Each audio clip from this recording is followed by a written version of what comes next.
Part two, beautiful people. So every cup that I have going forward is going to be from every fete that I went to. This cup has water in it, just to let you know. And it is from Sunny Side Up. So let me sip some water because my voice was gone in the last video and I'm trying to get it back. So I'm going to be sipping some water. So here we are. Anyway, I also forgot to mention in the last video that I survived my trip without headphones. I did forget my headphones given like all the packing I was doing and stuff. I forgot my headphones. And I was not paying the price that the airport was charging for headphones. And when I got to Trinidad and Puerto Rico, unfortunately, there was no time really for me to get any headphones. So I didn't. I survived my trip without. Yes, there were crying babies. That does happen. You know, it comes with the territory. There was actually a crying baby for 4 hours on my way back home. But anyway, I digress. I'll say that in the end. But here we are, part two.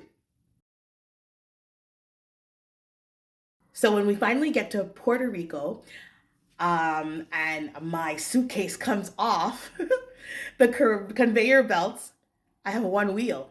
Now, I don't know who was working American Airlines that day. I don't know if they were having a bad day. I'm not sure if they were in a rush, but my suitcase actually had one wheel gone. And I have a picture of that right here.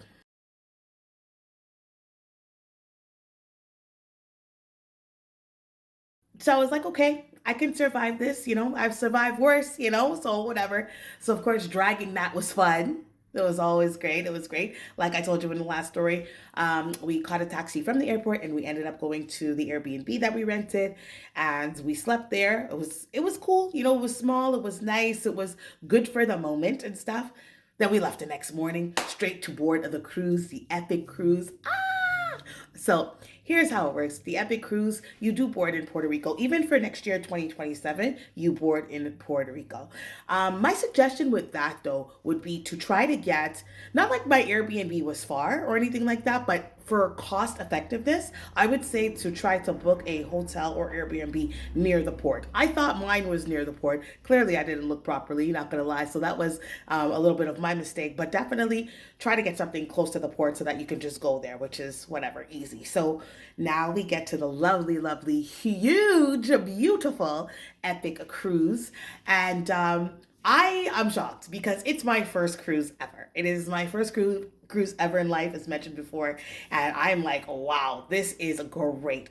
I believe it was the Norwegian. Don't quote me, I could be wrong, but yeah, that's what it was. And you get in, you basically go there, you get off. Now they ask you before, they send you an email for a check-in time. Our check-in time was at 12 o'clock, but it seems like everybody's check-in time was at 12 o'clock because when we got there, the port was full of people, which was amazing. I saw a few Montrealers, which is also amazing. Very happy about that too.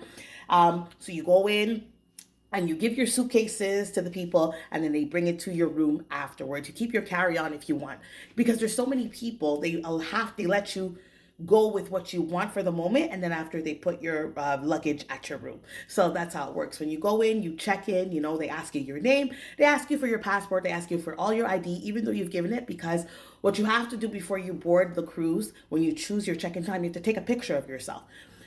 I know it sounds corny, but I'm going to say they run a tight ship. Like, pun intended. It is a tight ship. Okay, they're not playing around, right? So you get there, you give them your ID, they give you a card with your name on it and your room number, and I'm going to show you mine. Now, I'm not sure if this is standard for all cruises, but I think this is so beautiful and so personable, and I loved every single moment of it. And I was like, oh my God, this has my name on it and my room number. It was good, it was good, it was good. So the cruise doesn't move right away. It actually moves in the nighttime at 6 p.m. So when you first get on the cruise, you get familiar with it. You walk around and you see what's on there. On our cruise, we had a basketball court, we had rock climbing, there were two pools. There was a lot of bars, a lot of bars. That's why they say all you can eat, all you can drink, because it's true. There's a lot, but because they're accommodating a lot of people, right? So there's a lot of that, but you get familiar. And after our trip and after, our delays of the night before, we wanted to eat. So I ate We ate. We didn't get a drink right away, but we did sit down at what's called the Windjammer, which is on the 11th floor. So that's like the big cafeteria where everybody eats. And then you start seeing, who's coming on the boat. I saw Allison Hines first. That was the first person I seen come on the boat, and she was wearing this beautiful like jacket that this wonderful person that I know made for her. But again, you don't bother the celebrities because they're people too, And again, they were very nice. Like when I did talk to her and see Allison Hines, she was amazing. We took a picture. It was very brief, because I don't like to bother them. They're people too. They're going about their business. They're going about their day. So that was cool. So we were eating, all was well, and then after that, they tell you when your bags are at your room. So the bags were at our room, and then later on we started sailing. So we sailed out. Now we're sailing out slowly. So what happens is you don't go to Trinidad right away when you're on the Epic Soca cruise. You actually sail there from 6 p.m. and then after there's a day at sea. But let me tell you about the first night sailing. Okay. Whew. All right. So the first night sailing. Now, normally I do boat rides. I do. I do boat rides. I do. But this night, okay, I don't know what happened to me. I knew I took Gravol, and they say Gravol is supposed to help. Not this time. I'm not going to lie to you guys. The first night sailing to Trinidad, I was so sick. So sick, so dizzy. Also, too, it had to do with the chicken that I ate. So one of the pieces of chicken that I ate, I probably didn't notice, but it wasn't cooked inside. And I don't blame the Windjammer. I don't blame nobody or whatever like that. I don't blame anybody. Things happen, sip happens. Yes, pun intended. But I don't blame anybody. That did happen, and I guess I didn't notice, and I didn't eat the rest. I was like, oh snap, So once I caught that the chicken wasn't cooked, I said, okay, whatever. I'm not eating the rest, but I had already ingested it.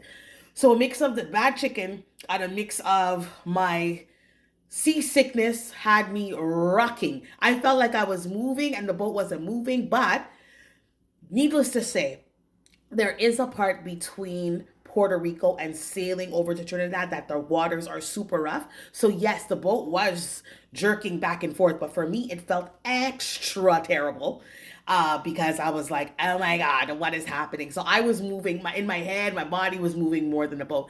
Granted, I was just like, nope. I'm going to take some Gravol. I'm going to have some ginger ale. I'm going to do everything in my power for this not to overpower me. After a few ginger ales and some Gravol again, I was feeling better. That night, though, the first night that you get on is like the sail away party, which is where you wear all white. So I'm going to put a picture of me wearing my all white right here. And then after a while, when you're, actually comfortable, when I was actually comfortable in the all white, you get your drinks, you chill, the DJ's playing music. Wonderful DJs, by the way, on Epic Soca Cruise. Wonderful DJs. Yeah, once you sail away and you're all white and you've adjusted to the seasickness like myself, you have a blast. That first night I had a blast after I felt sick, after my sickness subsided or whatever, because I'm like, I am not letting this get to me. I'm going to do everything in my power to make myself feel better. Yeah, I felt a lot better, and the first night ended up being really, really, really cool. So yeah, man, that's it. A lot of people ask me if the Epic Soca Cruise is worth it. To me, absolutely. It's worth it because here's what.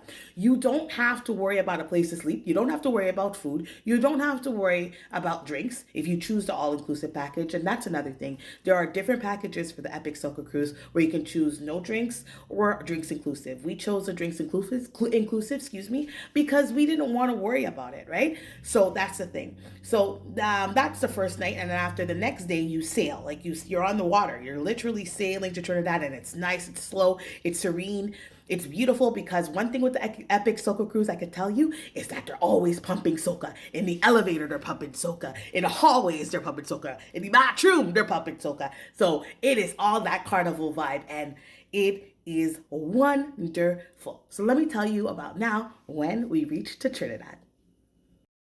Said to have this. A choice is made. Yeah. Brought to you by your favorite blogger, MC Miss Trish.